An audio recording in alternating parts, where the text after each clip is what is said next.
살펴보려고 하는데요. 꼭 해야 되는 단어 같죠? 자, 그러면 헬라어에는요, 사랑하다는 단어가 여러 개가 있어요. 지금은 제가 4개를 여기 썼는데요. 사실 뭐 4개보다 더 있을 수도 있어요. 사랑하다라는 뜻으로 번역될 수 있는 게. 근데 일단은 4개가 이렇게 있는데요. 기본적으로 이제 그 스테로거라는 단어는 나오긴 나오는데 그렇게 많이 나오질 않아요. 전체 다 해서 한 350번 정도 나온다고 그래요. 그래서 스테레오라는 단어는 빼고 오늘은 이 아가파오, 필레오, 에라오라는 단어, 3단어에 대해서 살펴보도록 할게요. 그리고 사람들은 다 어느 정도는 헬라어에는 그 사랑하다는 단어가 3개가 있다. 이 정도는 많은 사람들이 알고 있는 것 같아요. 뭐 무슨 사람은 3가지가 있다 이런 거. 근데 먼저 이 단어들이 일반 헬라어에서 어떻게 쓰였는지 먼저 살펴볼게요. 제가 이거를 굉장히 구분을 하거든요. 성경에서 쓰였을 때, 일반 헬라어에서 쓰였을 때를 구분하는데요. 구분하는 이유가 있어요. 왜냐하면 쓰임이 다르기 때문에 그래요. 그래서 일단 일반 헬라어에서 맨 처음에 이 단어들이 어떻게 쓰였는지 볼게요. 우리는 사실은 이 3단어 중에서 어떤 단어가 제일 익숙해 있냐면 아가파오라는 단어가 제일 익숙해요. 그래서 그게 명사형은 아가페가 되는 거죠. 그 단어가 제일 익숙한데요. 일반 헬라어에서 보면은 제가 이렇게 표시를 했잖아요. 필레오라는 단어가 제일 많이 나와요. 그 다음에 에라오라는 단어가 나오고요. 그 다음에 아가파오라는 단어, 그 순서대로 이렇게 그 빈도수가 이 순서대로 돼 있어요. 제일 많이 쓰이는 게 지금 사실은 필레오예요. 필레오는 다 합해서 한 35,000번 정도 나온다고 그래요. 그리고 에라오는 14,000번. 그 다음에 아가파오는 약 4,000번. 아까 스테로고는 약 350번 정도 나온다고 그래요. 그러니까 제일 흔하게 쓰였던 것이 바로 필레오라는 단어예요. 그럼 이제 필레오라는 단어가 어떤 뜻을 가지고 있나 살펴보면요. 필레오는 뭐 다 아시는 분은 아시겠지만 상대방에 대한 좋은 감정에서 나오는 사랑을 말해요. 다시 말해서요. 사랑할 마음이 생겨서 사랑하는 거예요. 주로 친지, 그 다음에 친구들에 대한 사랑을 가리키는데요. 필라델피아라는 단어 있죠? 형제 사랑이라는 단어, 필라델피아. 거기에 필이 붙어 있잖아요. 아델포스는 형제고요. 그래서 필라델피라는 단어가 이 필레오라는 이 사랑하다라는 이 단어가 가진 특징을 보여준다고 할 수가 있어요. 필라델피아. 그래서 필레오는 상대방에게 사랑할 만한 무엇이 있어서 사랑하는 거예요. 자, 사랑할 감정이 생겨나서 사랑하는 거예요. 그러면 필레오라는 단어를 명령하는 것이 가능할까요? 불가능할까요? 왜냐하면 감정을 얘기하니까 감정을 명령할 수가 없기 때문에 만약에 우리가 이제 원수를 사랑해라 할 때 아가파오를 쓰거든요. 근데 그렇게 안 하고 원수를 필레오하라 이렇게 명령을 하면 우리는 명령에 순종할 수가 없어요. 원수에 대해서 어떻게 좋은 감정이 생겨요? 좋은 마음이 일어나요. 그래서 그때는 이 필레오라는 단어는 명령할 수가 없습니다. 자, 그 다음에 그러니까 특징이 뭔지 잘 보시고 가셔야 돼요. 상대방에게 사랑할 마음이 저절로 생겨갖고 사랑할 그 무엇이 있어서 사랑하는 게 필레오. 보통 사람들의 사랑은 그렇게 이루어지는 거죠. 많은 경우에. 그 다음에 이제 에라오라는 단어가 그 다음 순서로 많이 쓰이는데요. 에라오 하면 명사형이 에로스가 돼요. 그래서 에로스 하면 무슨 성적인 사랑을 떠올리게 되는데 꼭 그렇지는 않아요.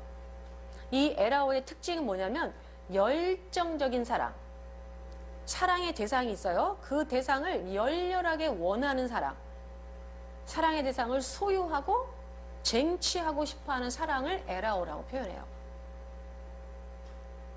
그 다음에 이제 아가파오라는 단어를 보면요. 우리는 아가파오면 막 너무 고상하고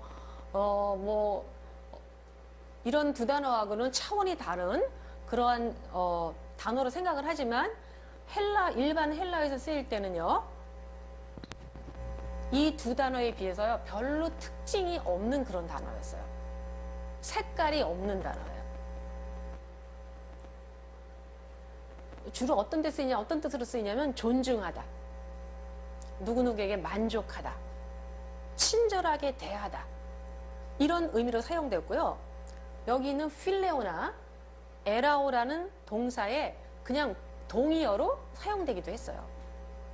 그럼 우리가 생각하는 아가파오는요, 되게 수준이 다른 사랑에 비해서 월등히 높고 비교가 안 되는 건데, 에라오, 특히 에라오라는 그 단어하고 동의어로 쓰였단 말이에요. 쓰인 적이 있다고요. 되게 의외죠, 그게. 어떻게 에라오라는 사랑하고 이 아가파오 사랑이 동의어로 쓰일 수가 있지? 그렇게 우리가 이제 의외의 반응을 하게 되는데요. 근데 성경에서는 절대 안 그래요. 일반 헬라어에서는 그렇게 쓰였다는 거예요. 그래서 지금 보시면 필레오가 제일 많이 나오고, 그 다음에 에라오고, 그 다음에 아가파오가 나오고요. 앞에 필레오, 에라오는 특징이 분명히 있는 단어들이고요. 아가파오는 두 단어에 비해서는 그렇게 특징이 강하지 않은, 색깔이 별로 없는 것 같은, 누구누구를 존중하다, 그 사람에게 친절하게 대하다, 뭐 이런 정도의 의미를 가진 단어였어요. 그래서 이 사랑하다라는 단어 셋을 놓고 만약에 그 강도 있죠, 사랑의 강도, 그런 걸로 만약에 표시를 하자면 제일 앞에 누가 오냐면 에라오가 올 거예요. 그 다음에 필레오, 그 다음에 아가파오가 온다고 할 수가 있어요. 근데 이게 성경에서는 좀 완전히 다른 현상을 보여요. 성경에서는요, 에라오라는 단어는 사용되지 않습니다. 그리고 성경에서는요, 필레오가 아니라 아가파오가 가장 많이 나와요. 정확히 말하면 143번이 나와요. 필레오는요, 딱 25번 나와요. 이거 완전 다르죠? 아까 일반 그 헬라어에서는 그 뭐 비교할 수 없을 정도로 필레오가 많이 나왔거든요. 근데 성경에 오면은 훨씬 더 아가파오가 많이 등장해요. 그리고 아가파오는 뭐를 표현하는 말이죠? 무슨 사랑을 표현해요? 하나님의 사랑을 표현하는 말이죠. 하나님의 사랑. 하나님의 사랑은 어떤 사랑이에요? 뭔가 사랑할 그 무엇이 없는데, 그러니까 사랑할 수 없는 대상인 죄인들을 불쌍히 여겨서 자기의 아들을 주심으로 구원하시는 사랑을 말하거든요. 근데 그런 사랑을 정확하게 표현할 단어가 사실 세상에 없었어요. 왜냐하면요, 세상에 그런 사랑이 없으니까요. 그러니까 개념 자체가 없으니까 그거를 표현할 수 있는, 딱 그것을 지적해서 그것을 표현할 수 단어도 없었어요. 아가파오, 그러니까 그런 단어가 없었는데, 그 단어를 설명을 해야 되잖아요. 하나님의 사랑을 표현을 해야 되는데, 사람에게, 인간에게 지금 소통을 하려고 하니까 인간들이 쓰고 있는 단어를 사용할 수밖에 없거든요. 그래서 그 중에 아가파오라는 단어가 선택이 되는 거예요. 왜냐하면 아가파오라는 단어는요, 색깔이 없다 그랬어요. 이 두 단어에 비해서. 그래서 거기다 색깔을 입혀서 하나님의 사랑을, 그리고 신자들의 사랑을 표현할 수 있는 단어로 만들기에 앞에 있는 두 단어보다는 그래도 적절하다고 할 수가 있어요. 만약에요, 우리는 이제 하나님의 사랑이 어떤지를 알아요. 근데 우리 보고 이 세 단어 중에서 하나님의 사랑을 표현하는 한 단어를 선택하라고 해요. 그럼 우리는 어떤 단어를 선택할 수 있을까요? 우리는 필레오는 안 되는 게, 필레오는 상대방에게 사랑할 만한 그 무엇이 있어서 사랑하는 거야. 그러니까 하나님이 죄인들을 사랑하신 그 사랑을 표현하기에는 적합하지 않아요. 우리에게는 그런 요소가 없거든요. 그 다음에 에라오는 뭐냐면 그것을 소유하기 위해서 뭔가 뜨거워지고 열정적으로 그걸 원하고 쟁취하려는 사랑이에요. 하나님의 사랑이 그런 사랑이 아니거든요. 그러니까 에라오도 적합하지가 않아요. 그러면 남는 거는 사실 아가파오밖에 없거든요. 근데 아가파오의 성격이 뭐 특별히 그렇게 두드러진 특징이 없는 단어니까 이 단어를 당연히 선택해서 그 하나님의 사랑이라는 특별한 사랑을 전달하는 그 매체로 쓸 수가 있는 거죠. 이건 제 생각인데요. 그래서 아마 아가파오라는 단어가 당연히 선택됐을 거 저는 생각이 들고요. 맨 처음에 하나님의 사랑을 얘기하면서 그것을 아가파오다라고 누가 말했어요? 누가 하나님의 사랑을 아가파오라고 누가가 정해야 될 거 아니야. 누가 말했어요? 누가? 예수님 말씀하셨잖아요. 예수님이 하나님이 세상을 이처럼 사랑하사 독생자를 주셨다 이렇게 말씀하셨어요. 예수님께서 하나님의 사랑을, 죄인들을 사랑하신 사랑을 아가파오라고 예수님이 말씀하세요. 그래서 그 다음부터 아가파오라는 단어가 성경에 많이 등장을 해요. 근데 아마도 맨 처음에 주님이 아가파오라고 얘기했을 때 잘 이해를 못했을 것 같아요. 사람들이 예수님께서 말씀하시려고 하는 그 아가파오의 성경에 나타나는 이제 아가파오, 하나님의 사랑의 특징을 맨 처음에 잘 이해하지 못했을 것 같아요. 아가파오라는 단어가 그렇게 안 쓰였었거든요. 근데 예수님이 하나님이 세상을 이처럼 사랑했다 하면서 아가파오라는 단어를 써요. 자, 그러면은 우리가 성경을 한번 살펴보고 갈게요. 요한복음 11장을 보면 11장은 죽은 나사로를 살리시는 장면이 나오는 데거든요. 여기 보면은 예수님이 나사로를 사랑했다는 말이 3번 나와요. 3번 나오는데, 자, 3절에 보면 나사로의 누이들이 얘기해요. 누이들이 예수께 사람을 보내서 사랑하시는 자가 병들었어요 라고 얘기를 해요. 누가 사랑하는 자요? 예수님이 사랑하는 자가 지금 병들었습니다 이렇게 얘기를 해요. 그때 쓴 단어는 필레오예요. 그 다음에 5절에 보면은 요한이 기록하면서 뭐라고 하냐면 예수께서 본래 나사로를 사랑하셨다라고 기록을 하면서 여기는 아가파오를 써요.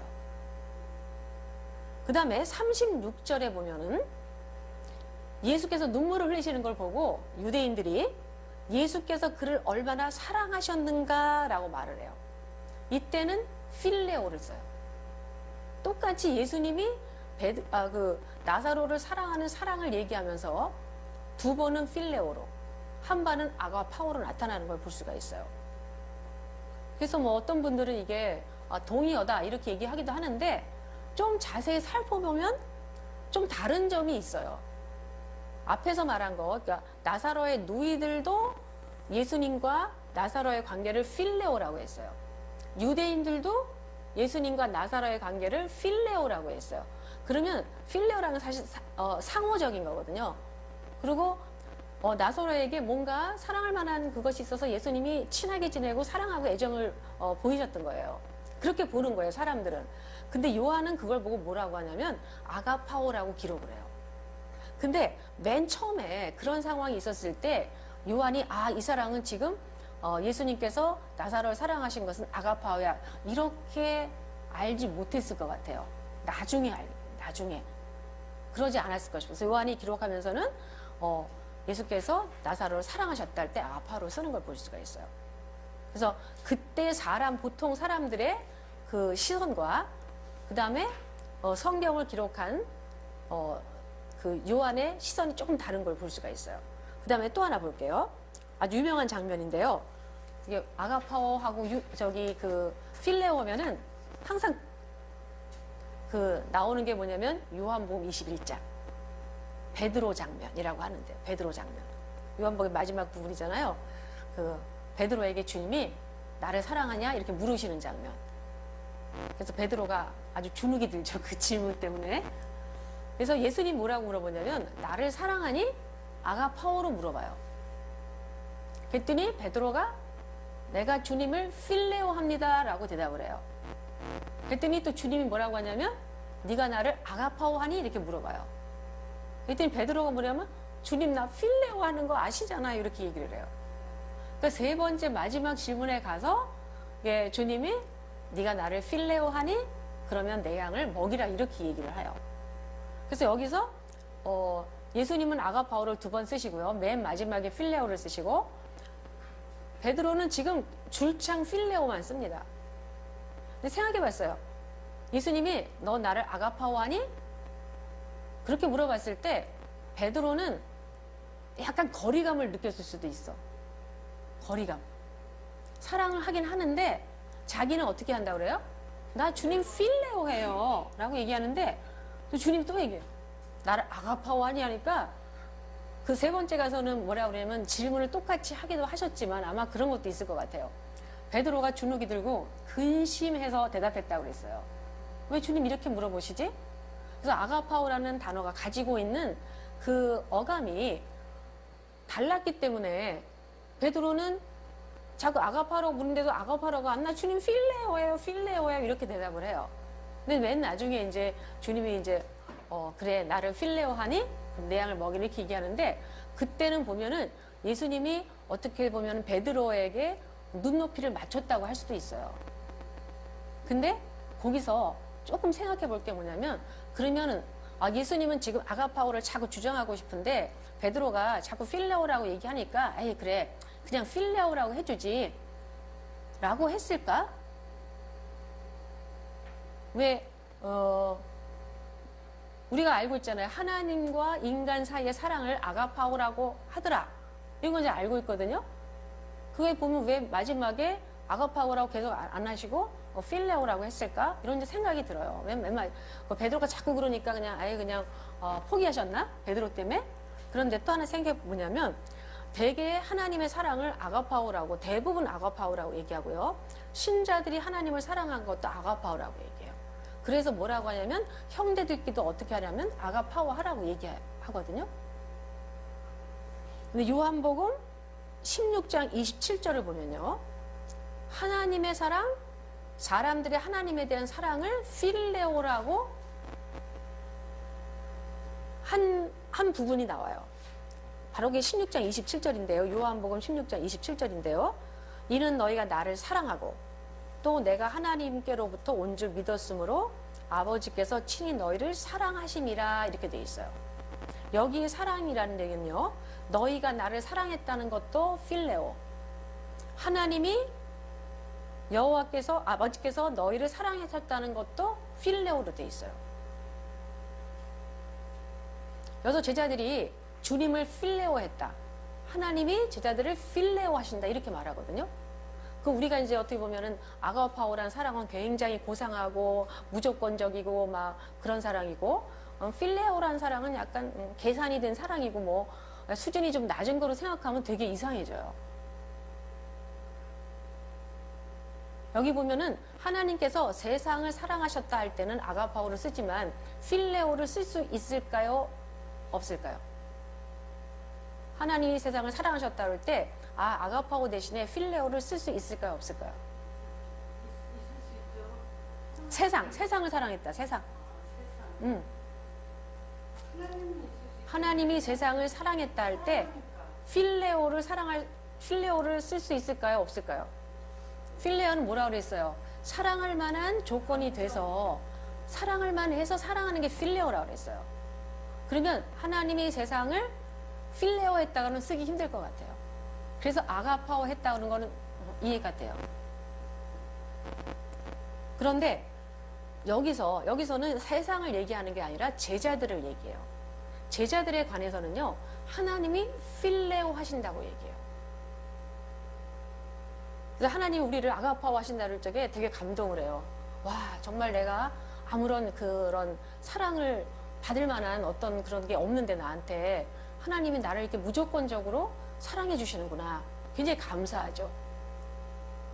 그런데 하나님이 우리를 필레오 한다고 하면 어떻겠어요? 느낌이 어떤가요? 하나님이 우리를 아가파오 한다는 거하고요. 하나님이 우리를 필레오 하신다고 하면 느낌이 어떤가요? 완전 다르죠. 그러면 어떤 게 더 감격스러운가요? 필레오일 것 같아요. 그렇죠? 그래서 왜 그러니까 사랑을 할 만한 아무런 이유가 없는데 사랑해 주시는 그 아가파오의 사랑은 너무 감사하고 그렇지만 하나님께서 우리를 필레오 하신다는 되게 감격 없이는 이렇게 생각할 수 없는 단어예요. 근데 그게 전부 그리스도 안에서라서 가능한 거겠죠. 그래서 이게 바로 우리 이제 신자들에게 주어진 특권이고, 그리고 뭐 말할 수 없는 감격스러운 일인 것 같아요. 우리를 필레오 하신다는 사실이.